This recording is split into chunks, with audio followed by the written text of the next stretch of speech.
বন্ধুরা চলে এসেছি মীন রাশির ভিডিও নিয়ে। মীন রাশি এপ্রিল 2025-এর ভিডিও নিয়ে। মীন রাশি একে তো 7.5 সেকেন্ড ফেজ, ভয় দেখাচ্ছি না। অ্যাকচুয়ালি কি জানো তো, 7.5টা না সবাই ভয় পায়, 7.5 ঢাইয়া এটাকে ভয় পায়। ব্যাপারটা দেখো, স্কুলে যেতেও সবাই ভয় পায়, কিন্তু ব্যাপারটা কি জানো তো, যদি স্কুলে তুমি যদি রেগুলার বেসিসে পড়াশোনা করো তাহলে কি তোমাকে টিচার্স বকবে? তা নয়। কিন্তু তুমি যদি খারাপ পড়াশোনা করো তখন তুমি টিচারের বকা খাবে, তুমি শাস্তি পাবে। তুমি যদি ভালো পড়াশোনা করো তখন কি তুমি টিচারের বকা খাবে? তা কিন্তু নয়। তো 7.5 কিন্তু সেরকমই। শনিদেব অ্যাকচুয়ালি হচ্ছেন টিচারের মতো, খুব স্ট্রিক্ট টিচার।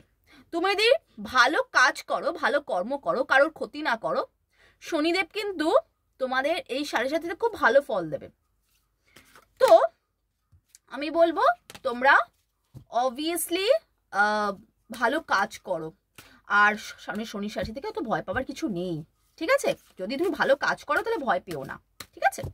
একদম ভয় পাবে না। তুমি খারাপ কাজ করো নি, তুমি ভয় পাবে না। ওকে, চলো দেখিনি মীন রাশি এপ্রিল 2025 কেমন যাচ্ছে। চলো দেখা যাচ্ছে কার মীন রাশি এপ্রিল 2025 কেমন যাচ্ছে। আমার চ্যানেলটাকে লাইক শেয়ার সাবস্ক্রাইব করো, পাশে থাকা বেল আইকনটাকে প্রেস করো। চ্যানেলটাকে লাইক শেয়ার সাবস্ক্রাইব করো, পাশে থাকা বেল আইকনটাকে প্রেস করো। দেখো তোমরা সাবস্ক্রাইব করলে না আমি লাইভটা আনতে পারবো। চলো দেখিনি মীন রাশি কেমন যেতে চলেছে।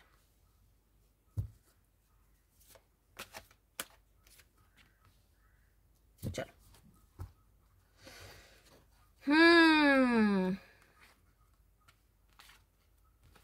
বলো তো, এখানে কাদের কাদের রিলেশনশিপ নিয়ে প্রবলেম চলছে?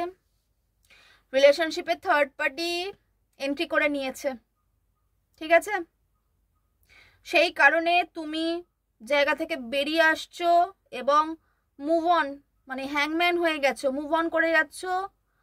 যেহেতু থার্ড পার্টি এসে গেছে তুমি জানো, এবং সিচুয়েশনটা তোমার জন্য স্টাক হয়ে গেছে যে তোমার ভালো লাগছে না কিছু, কারণ তোমার পার্টনার তোমার থেকে বেশি তাকে গুরুত্ব দিচ্ছে, যার জন্য তোমার দেখো কি অবস্থা, রাতে ঘুম আসছে না, ডিপ্রেশন অ্যাংজাইটি চলে এসছে। থার্ড পার্টি আছে, জানি না কার জন্য এটা মিলছে, তবে অবশ্যই কোনো না কোনো মীন রাশির জন্য তো মিলছে।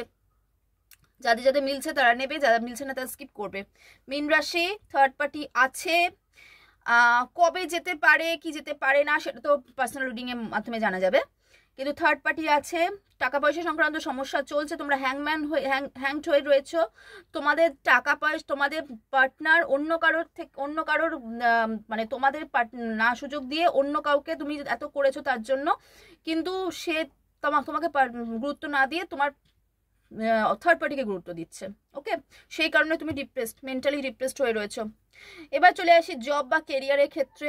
কিছু কিছু ক্ষেত্রে টাকা পয়সা সংক্রান্ত সমস্যা হয়েছে। দেখা নতুন একটা বিগনিং, তুমি একটা কিছু শুরু করতে চলেছো, এগোতে চাইছো, চিন্তা ভাবনা রয়েছে, কিন্তু দেখো সেখানেও কিন্তু টাকা পয়সা সংক্রান্ত ব্যাপার হয়ে গেছে। মানে যে একটুখানি বেশি বসের জন্য বেশি ভালো একটা কিছু করছে, বা বসের জন্য একটুখানি বসকে যে অয়েলিং করছে আর কি, সেটা সব থেকে বড় কথা, বসকে অয়েলিং করছে। তো তার দেখছো সে মানে যোগ্য না হলেও সে একটা ভালো একটা পজিশন পাচ্ছে, আর তুমি দেখো এত খাটছো, তোমার কোনো পজিশন আসছে না। এপ্রিল মাস মীন রাশি আমি কিন্তু ভালো কিছু দেখতে পাচ্ছি না তোমাদের জন্য। কুইন অফ সোর্স এটা ইন্ডিকেট করছে, দেখো একটা তোমরা চিন্তা ভাবনা যেটা করছো সেটা অনুযায়ী তোমরা কাজ করো, কারণ বেবি রিলেটেড কোনো প্রবলেম চলছে, ঠিক আছে?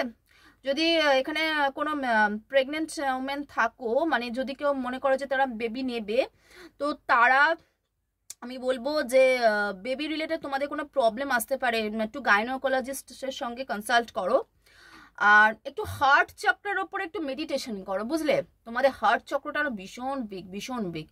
আর কোমরের পর থেকে পায়ে হাঁটুতে খুব সমস্যা চলছে, ডিসিশন মেকিং এ প্রবলেম চলছে, মাথা যন্ত্রণা, ডিপ্রেশন, অ্যাংজাইটি হচ্ছে। একটা কাজ করতে পারো তোমরা, সেটা হচ্ছে রেগুলার বেসিসে মেডিটেশন তো করবেই, আর নিজের যদি যেটা কথা হচ্ছে, মানে ধরে নাও যেটা মনের কথা, সেটা কাউকে না বলে তোমরা এটা ভগবানকে বলতে পারো। আরেকটা কাজ করতে পারো, তোমরা ডায়েরিতে তোমরা লিখতে পারো যে আজকে আজকে এই প্রবলেমগুলো হলো, বা খাতাতে লিখতে পারো। ওটা ম্যাজিকের মতো কাজ করে, জানো তো। তোমরা ওটা লিখলে একদিন হলো না, 2 দিন হলো না, 3 দিন হলো, তোমরা 1 সপ্তাহ বাদে যখন ওই প্রবলেমটা দেখবে না, তোমরা দেখবে ওই প্রবলেমটা অলরেডি সলভড হয়ে গেছে। কিন্তু তুমি যদি মনে মনে ভাবো তাহলে কিন্তু ওটা সলভ হবে না। ওটা তুমি ডায়েরিতে লেখা মানে তোমার কিন্তু ওই প্রবলেমটা তুমি ওখানেই ঝেড়ে ফেলে দিচ্ছ, আর কিন্তু ওটা নিয়ে চিন্তা করবে না। ঠিক আছে? ওকে, চলো চ্যানেলটাকে লাইক শেয়ার সাবস্ক্রাইব করো, পাশে থাকা বেল আইকনটাকে প্রেস করো। চলো দেখিনি তোমাদের জন্য মায়ের কি আশীর্বাদ আছে, দেখিনি মায়ের কি আশীর্বাদ আছে, মায়ের কি আশীর্বাদ আছে দেখিনি। এতগুলো নিতে পারবো না। মায়ের কি আশীর্বাদ আছে দেখিনি। চলো দেখিনি মায়ের কি আশীর্বাদ আছে তোমাদের জন্য। ব্রহ্মচারী, your determination and hard work will be fruitful. দেখো বলছে তোমরা যে ডিপ্রেসড হয়ে আছো, তোমাদের বলতে চাইছে তোমার ডিটারমিনেশন, তুমি যেটা ঠিক করবে এবং তুমি যে কঠোর পরিশ্রম করবে সেটা কিন্তু ভালো রেজাল্ট আনতে চলেছে। সুতরাং কে তোমাকে পাত্তা দিচ্ছে, কে গুরুত্ব দিচ্ছে, এসব তুমি চিন্তা করো না। তুমি তোমার নিজের কাজটা করো, অ্যাংজাইটি ডিপ্রেশন থেকে বেরিয়ে এসো, হ্যাংম্যান সিচুয়েশন থেকে বেরিয়ে এসো। থার্ড পার্টি যা করছে ওকে, ঠিক আছে, একটা কথা মনে রাখবে যে তোমার, সে কিন্তু তোমারই থাকবে। সে যতই থার্ড পার্টি আসুক, যতই যা কিছু করুক, আর যে তোমার নয় তুমি তাকে কোনোভাবেই আটকাতে পারবে না।